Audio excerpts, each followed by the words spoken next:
Les plus jeunes au recyclage des textiles, c'est une des missions d'Agir, l'association pour générer l'insertion et la réussite. Elle est installée à Châteauroux depuis 20 ans et depuis début mars, elle intervient régulièrement dans les écoles du département.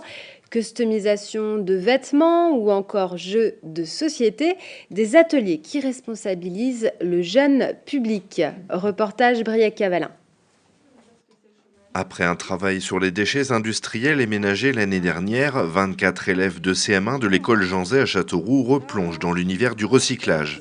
Un projet pédagogique pour sensibiliser les jeunes sur les conséquences environnementales et sanitaires des textiles. Tiens, ça c'est pour les garçons.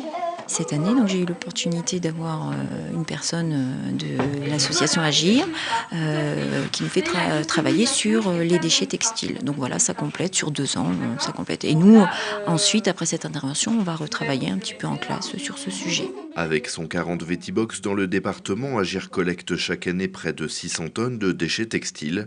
Des produits chimiques utilisés par les fabricants ou traitements toxiques appliqués aux vêtements neufs, les enjeux écologiques du recyclage n'échappent pas aux élèves. Les arbres, avec leurs racines, ils vont prendre les mauvaises choses et du coup, les fruits qu'ils vont produire, nous on les mange et du coup, nous on va manger des mauvaises choses. C'est comme la saleté si elle va dans l'eau, donc du coup, ça va avoir un impact sur notre santé. Dans la Vetibox, on peut mettre les vêtements, les chaussures, les jouets et on ne peut pas mettre la nourriture, du bois et des verres. Sur une question du jeu de société, on a vu que les bottes en caoutchouc elles pouvaient être utilisées pour refaire le sol du gymnase. Donner une seconde vie au textile jeté à la poubelle, c'est possible. 5% d'entre eux sont revendus directement en boutique et 30% sont réemployés. L'association Agir envisage d'ailleurs de créer une plateforme de tri à Châteauroux, une vingtaine d'emplois à la clé. En effet, il y a l'insertion, donc ça c'est le côté social du développement durable. Il y a aussi le côté économique parce que ça crée de l'emploi en insertion, ça crée de la valeur ajoutée.